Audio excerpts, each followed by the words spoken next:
Get it moving? Good afternoon. Yes, you are all set. All right, thank you. Good evening. This is Ben Winograd.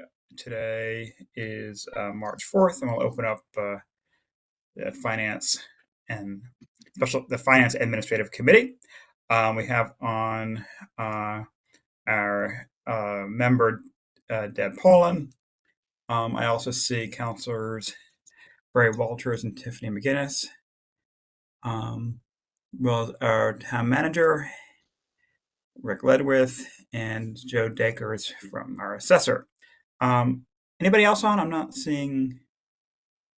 I'm not sure I got the full list. I think everybody. That's everybody, and Pat Sullivan is joining Joe from our assessor. Oh, they are. Yep. As well. Yeah. Fantastic.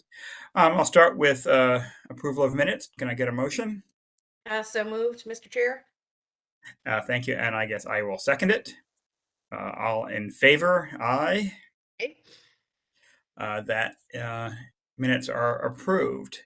So next item on the agenda is House Bill 7067, and Rick, if you'd like to walk us through it. Sure. Yeah. Thank you, Mr. Chairman, and good evening, everyone.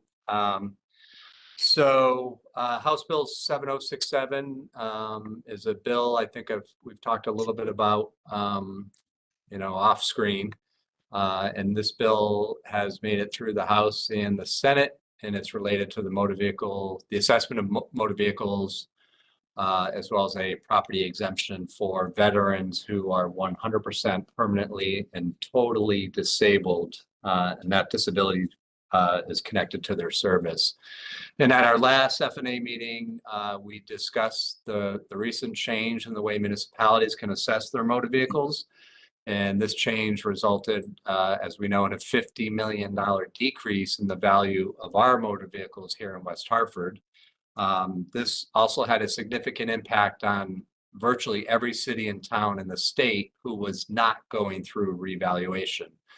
So after hearing from pretty much everyone around the state, the legislation worked on this particular bill, which will allow municipalities, in our case, recapture that $50 million in value. And our assessor, Joe Dakers, and his team, and tonight he's joined by Pat Sullivan, have been working on analyzing this change, as well as the veterans change, and they are both here to summarize those changes for our committee. Through you, Mr. Chairman, I will turn things over to Joe. And I know Joe, Gerard, if you can bring up that PowerPoint that Joe had created, that would be great. There we go. Through you, Mr. Chairman, I'll turn it over to Joe. Great.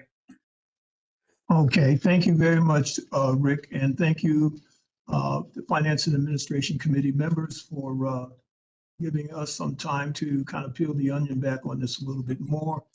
And if you will indulge me, I think I would like to go to the heart of this matter and really speak to the local option provision that is contained in this bill that was passed, signed by the governor yesterday and brought to our attention earlier this morning.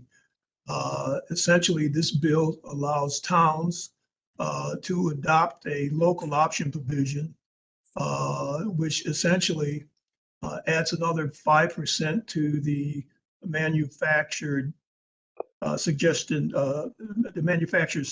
retail price throughout the years of the schedule.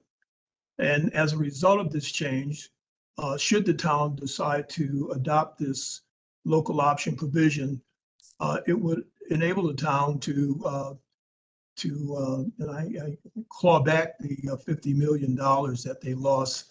Actually, it's slightly more than that. It's about $53 million that the town would be able to realize as a result of this legislation. And as I understand it, there are a lot of towns that are considering doing this because of the adverse impact that it has had on their budgets. Well, how did we get here? As you know from previous reports, the town used to, or the state of Connecticut used to use the National Automobile Dealers Association Price Guide, the NADA, to arrive at values on their vehicles. They would take the clean retail value, apply the assessment ratio of 70% to that number, which is uniform statewide, to arrive at their assessments. That is out of the window now as we have moved over to the MSRP, which basically takes the whatever that MSRP is, applies the codified depreciation schedule under 1263, subsection 7. There's a depreciation schedule that appears there. And I think the base year is what, 20%? 5%?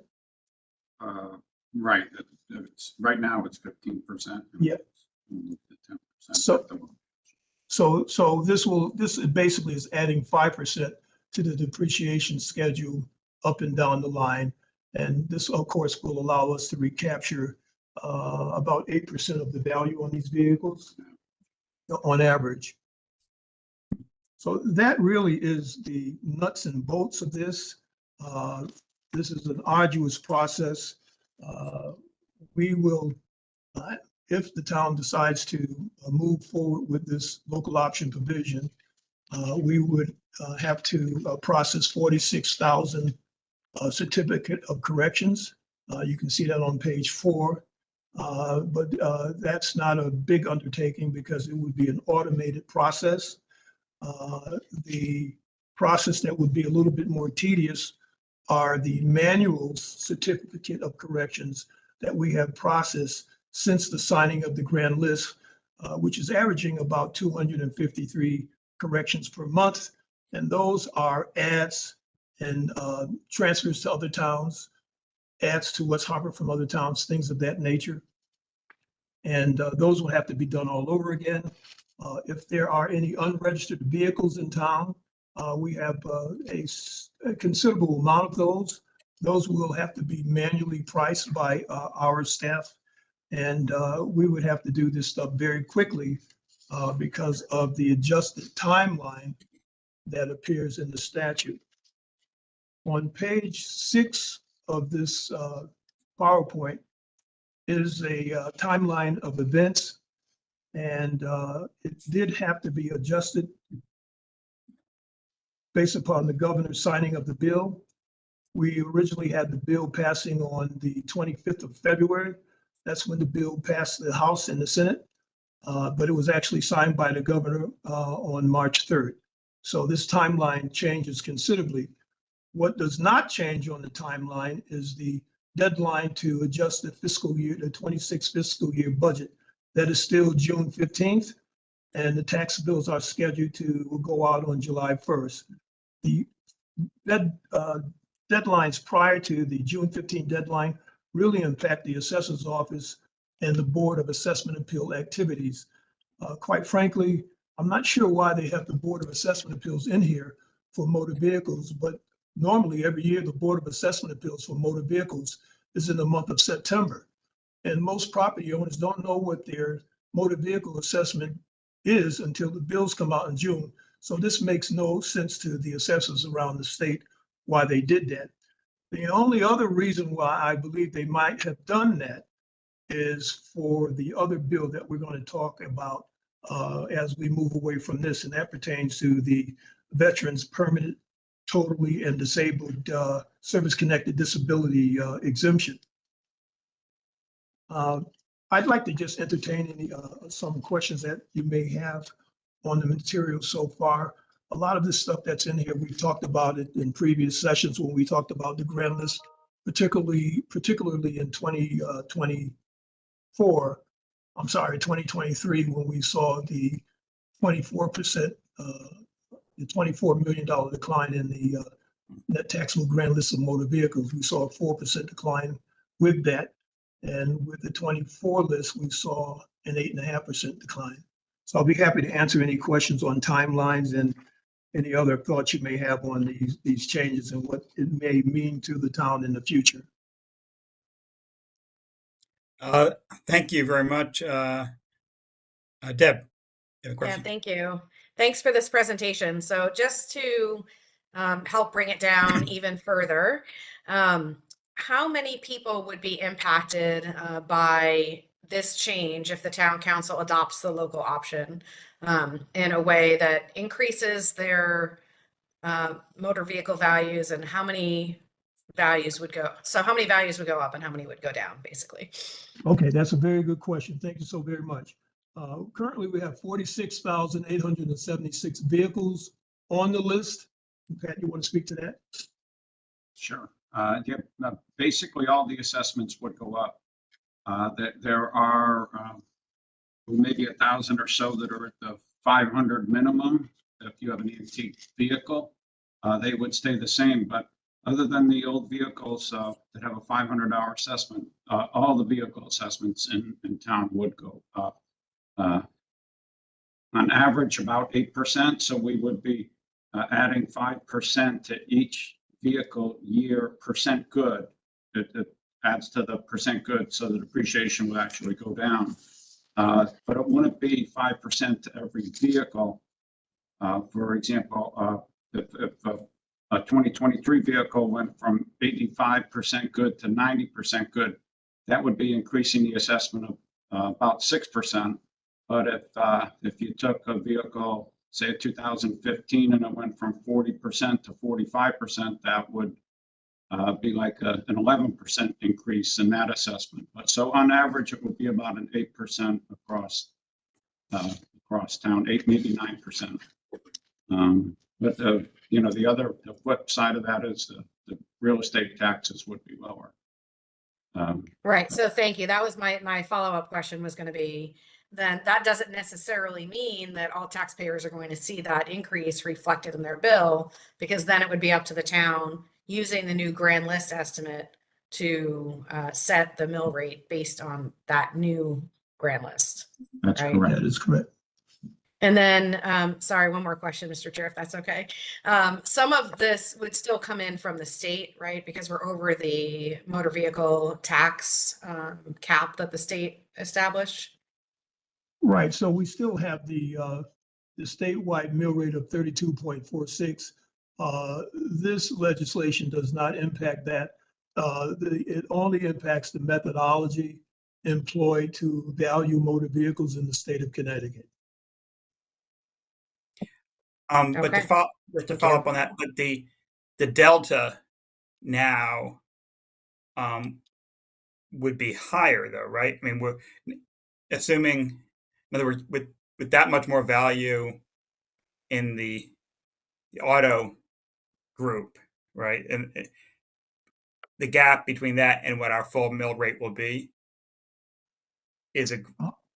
And what we would collect, even though the mill rate will be a little lower than it would be otherwise, assuming the same spending, but the amount of money we're collecting would, based on that higher value, I think would probably be sort of a bigger gap that the state makes up for. If I'm understanding you correctly, Councilman, Deputy Mayor, if the values go up, would the mill rate come down? Is that what you're saying? Well, I mean, the mill rate will be, again, assuming it'll have some impact on the mill rate, but that obviously that's more driven by other factors. But the amount of money we're collecting, the shortfall between what we'd be collecting with the 32 mill rate versus our past mill rate will be sort of more, our shortfall, right, will be greater, I think, if you have, right, since we're taxing cars more. Well, Won't there yeah, be a greater yes. shortfall? Yeah, clearly there's a delta from where we were to when the state instituted the statewide mill rate of 32.46. So we took a hit there, if you will, and obviously that had to be dispersed over the balance of the base that the town has. So there was some increase in the property taxes. But this right here, on the other hand, your statewide mill rate is static. It doesn't change. But what is happening here is that the values, well, number one, well, two things are happening. First of all, we're capturing the assessment values back that the previous law took away from us. So we're getting that back.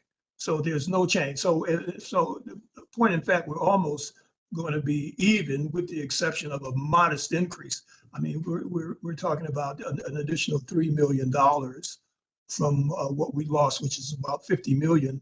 I think it's $50,090,000 that we lost in the original grand list from 2024. So I think we would be almost where we were had this not happened at all. All right. Thank you. You're welcome. Any other questions from the council members? I don't see any. All right. Thank you. And then now we can go on to the second half of your presentation. And there we go. Thank you, Your All right, you have to forgive me. I almost know this stuff verbatim now. We've been spending a lot of time on it over the last year, so I'll try to slow down, and there's a lot of data here, but essentially, effective October 1st, 2024, there was some legislation passed that granted an exemption to veterans who had a rating from the United States Department of Veterans Affairs of permanent and totally disabled, service connected. That was it. Now, if you look at some of the legislative history on this bill, like we did, initially the bill indicated that it was up 100% permanent and totally disabled, service connected. But by the time the bill hit the floor, that 100% disappeared, and that created a lot of confusion for all who are involved in administering this. The other complication with the bill is that the bill specifically says the primary dwelling of the veteran. Now, some branched off and thought that was for the whole parcel, i.e. the land and the building. But we took the position that that did not include the land. And the reason why we took that position is because there are other veteran statutes, and I cite 12-81 subsection 20, for example. If you'd like to look at that later, it specifically says the dwelling and the lot. So the implication here with some who are interpreting it to be the land is that the legislature did not know what they were doing when they passed the law. And I think 70-67 here underscores the fact that they did know that, because in this legislation, they did not include the lot. As a sidebar, there's another piece of legislation out there under House Bill 12-76 that specifically is talking about the dwelling and the lot. That bill is still alive, and if it passes, it won't be until the 2025 grand list. There's some other pieces involved in that in terms of the application process, of what the application would look like, putting a cap on this exemption. If you had an assessment, for example, that had a $500,000 assessment, and you had a $350,000 dwelling component on your overall assessment, you would be saving $10,000 in property taxes off this bill using the current mill rate information. So it's a significant benefit for our veterans, but the push is to get the entire parcel exempt. I don't know how that's going to pan out, but I can't see the legislature voting on that. Currently, our exposure, and I reported it to my town manager maybe a couple of months back, is $5,672,660 in assessment value. However, within that total, we have $893,000 that we have to claw back. And the reason why we have to claw it back is because veterans came in that had a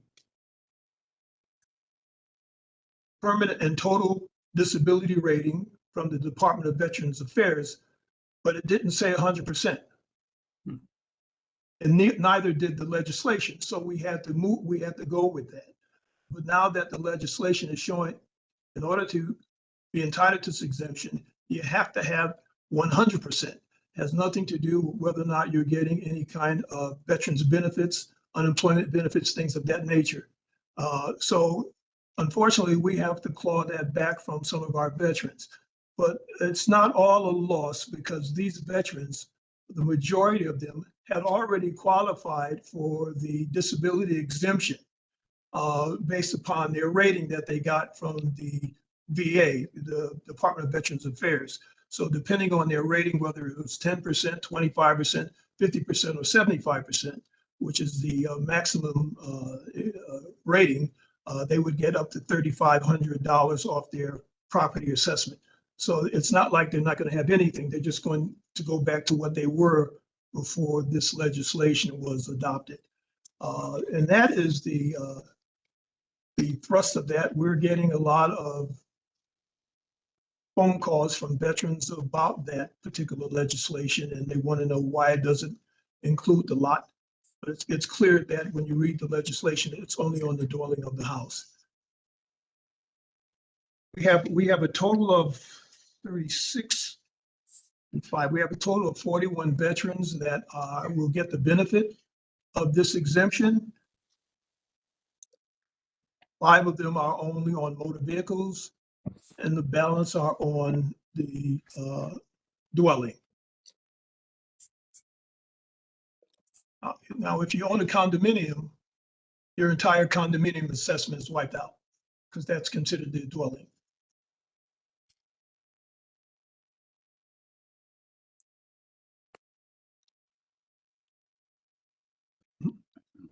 So,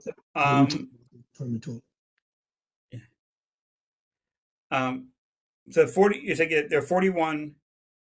How many in that category of 70% who only had who have a 70% rating?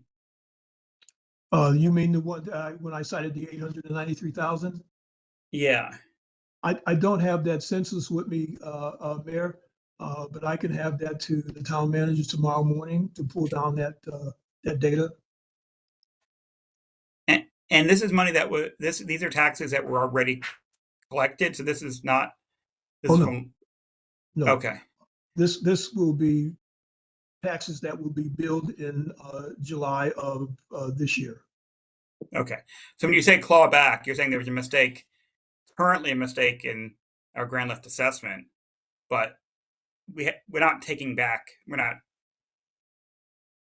charging people. Yeah. Veterans don't owe us money. Is that? No, they won't owe us any money. They won't owe us any money. Okay. It's just that we're removing a level of the exemption that this legislation cleared up. The earlier legislation specifically said permanent and totally disabled. It said nothing about percentage. This fixer bill, if you will, specifically said only those who have a 100% rating from the U.S. Department of Veterans Affairs are entitled to that. So as a result of that, we can't, we're constricted. We can't give it to those veterans who don't have that rating. Right. No, I understand that. The term clawback got me nervous that we were actually going to be going after people for past taxes and say they hadn't paid enough last year, and that's not what we're doing. You're talking about moving forward in the next tax bill. It'll be done correctly, and in our first, your estimate was wrong. It's been clarified now, but they're going to be assessed correctly for next year.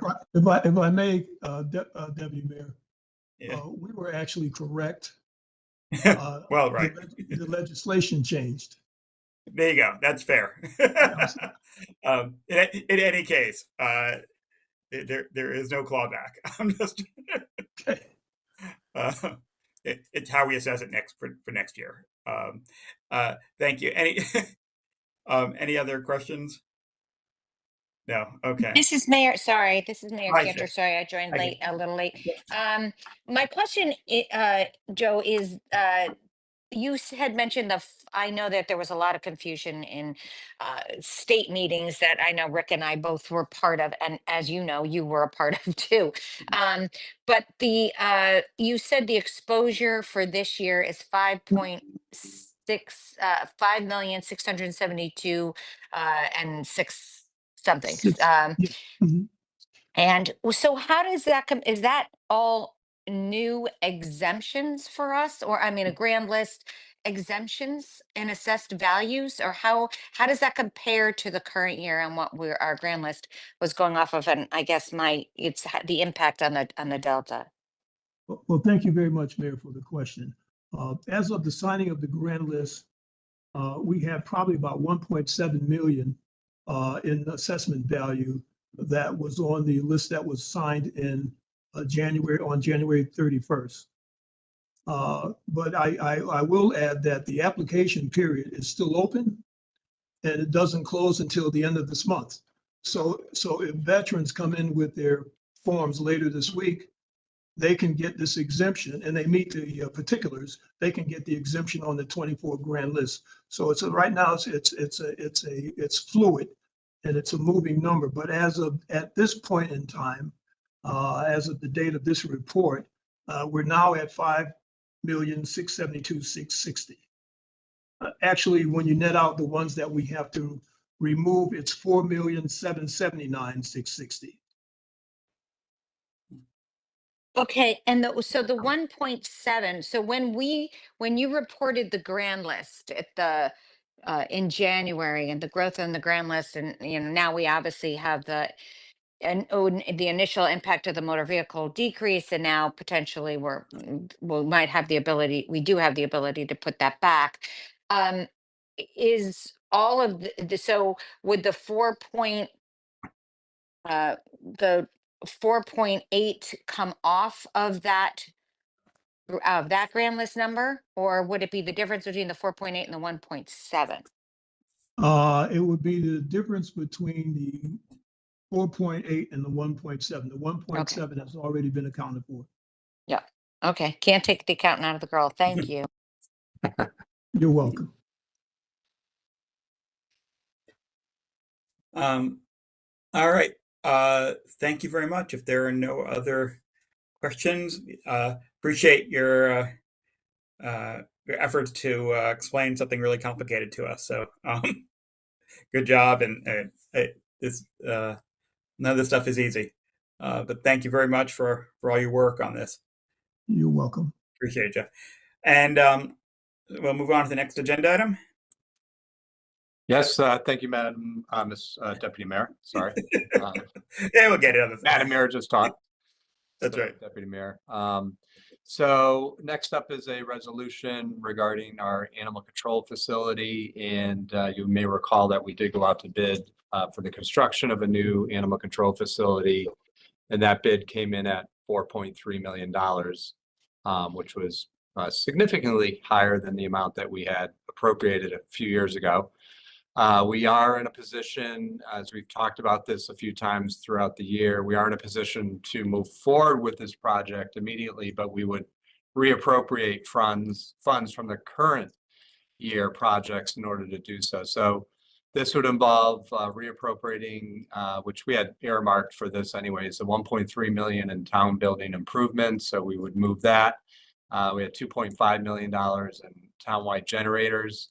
And we would reappropriate that. And then we had the 231,000 that the council recently appropriated through ARPA towards this facility as well. So we're going to reappropriate town building improvements in our upcoming capital improvement plan that we'll discuss starting next week with our budget presentation. And then regarding the generators, we had applied for 2 separate grants for this project and have been denied twice. But we did hear back from the state just a couple of weeks ago, and there may be funds available to us if we scale back our request. And So what we are going to do is present a grant to the state for a large portable generator that we would, have the ability to move around town in the event that we have a power outage in one building or another. So our buildings are set up to receive a generator, and that generator would serve, like if the town hall were down, we could set it up here. If, Concord High School were down, we could move it and set it up there. So we'll have the flexibility, and we feel good about that grant. And hopefully that would, we'll see that come to fruition in the next couple of months. So, so with that said, I will turn it back to you, Deputy Mayor, for any questions that the committee had regarding this resolution. Thank you very much. Ms. Bowen? Anything? Nope. Anybody I else? have no questions. Thank you, Mr. Chair. Okay, thank you. Other council members, mayor? Once you're off screen, can shout out if they want it, because I can't see the nods, but thank you very much. Appreciate the report, and I know a lot of people looking forward to the shelter, so.